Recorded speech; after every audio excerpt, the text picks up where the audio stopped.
Assalamualaikum warahmatullahi wabarakatuh. Selamat pagi Bapak dosen dan teman-teman semuanya.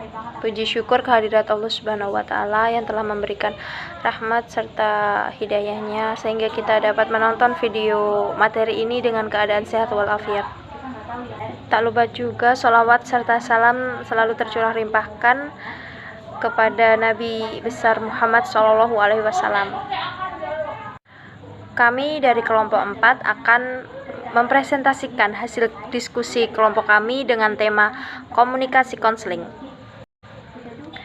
Sebelum menuju ke materi, alangkah lebih baik jika kami memperkenalkan diri kami masing-masing. Yang pertama adalah saya sendiri, Durotun Ana Latifah, dengan NIM 2112211097 dari kelas BKI 1C. Perkenalkan, nama saya Vinanus Silawati, NIM 2112211098. Perkenalkan, nama saya Khairunisa Rahayu, NIM 2112211099. Perkenalkan, nama saya Miftahul Adelina dari kelas BKI 1C dengan NIM 2112211000. Perkenalkan, nama saya Alfiah Miftahul Janah, NIM 2112211101. Perkenalkan, nama saya Desi Karumawati, NIM 2112121102.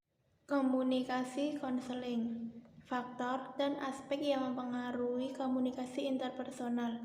Pada dasarnya, setiap orang memerlukan komunikasi interpersonal sebagai salah satu bantu dalam kelancaran bekerja sama dengan orang lain dalam bidang apapun. Komunikasi interpersonal adalah komunikasi antara anggota-anggota yang bertatap muka yang memungkinkan setiap pesertanya menangkap reaksi orang lain secara langsung, baik secara verbal maupun nonverbal. Oleh karena saling berhadapan muka, maka masing-masing pihak dapat langsung mengetahui respon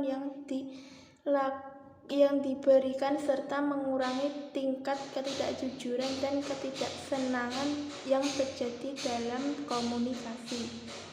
Nah, apa aja sih faktor-faktor yang mempengaruhi komunikasi interpersonal? Faktor-faktor yang mempengaruhi komunikasi interpersonal yaitu sikap suportif dan sikap terbuka. Faktor percaya merupakan faktor terpenting karena sangat menentukan efektivitas komunikasi. Faktor ini akan meningkatkan komunikasi interpersonal karena membuka saluran komunikasi, memperluas penerimaan dan penyimpanan informasi, dan memperlebar peluang tercapainya suatu tujuan. Sikap ini akan timbul ketika individu atau kelompok yang melakukan komunikasi sudah didasarkan sikap, empati, dan kejujuran. Komponen-komponen komunikasi interpersonal. Yang pertama, sumber atau komunikator. Sumber atau komunikator merupakan orang yang mempunyai kebutuhan untuk berkomunikasi, yakni keinginan untuk membagi keadaan internal sendiri, baik bersifat emosional maupun informasional dengan orang lain. Yang kedua, encoding. Encoding adalah suatu aktivitas internal pada komunikator dalam menciptakan pesan melalui pemilihan simbol-simbol verbal dan nonverbal yang disusun berdasarkan aturan-aturan tata bahasa, serta disesuaikan dengan karakteristik komunikan. Yang ketiga, pesan.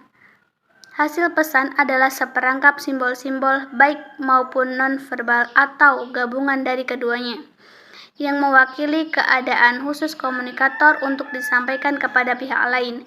Yang keempat, saluran. Saluran merupakan sarana fisik penyampaian pesan dari sumber ke penerima atau yang menghubungkan orang ke orang lain secara umum. 5. Komunika. Komunika adalah seseorang yang menerima, memahami, dan menginterpretasikan pesan. Dalam proses komunikasi interpersonal, penerima bersifat aktif. Selain menerima pesan, melakukan pola proses interpretasi dan memberikan umpan balik. 6. Decoding merupakan kegiatan internal dalam diri penerima. Melalui indera, penerima mendapatkan macam-macam data dalam bentuk mentah, berupa kata-kata dan simbol-simbol yang harus diubah ke dalam pengalaman-pengalaman yang mengandung makna. 7. Respon, yaitu apa yang telah diputuskan oleh penerima untuk dijadikan sebagai sebuah tanggapan terhadap pesan. Respon dapat bersifat positif, netral, maupun negatif. Respon positif apabila sesuai dengan yang dikehendaki komunikator. Netral, berarti respon itu tidak menerima ataupun menolak keinginan komunikator. Dikatakan respon negatif apabila tanggapan yang diberikan bertentangan dengan yang diinginkan oleh komunikator. Gangguan atau noise atau garis beraneka ragam. Untuk itu harus didefinisikan dan dianalisis. Noise merupakan apa saja yang mengganggu dan membuat kacau, menyampaikan dan penerimaan pesan, termasuk yang bersifat fisik dan psikis.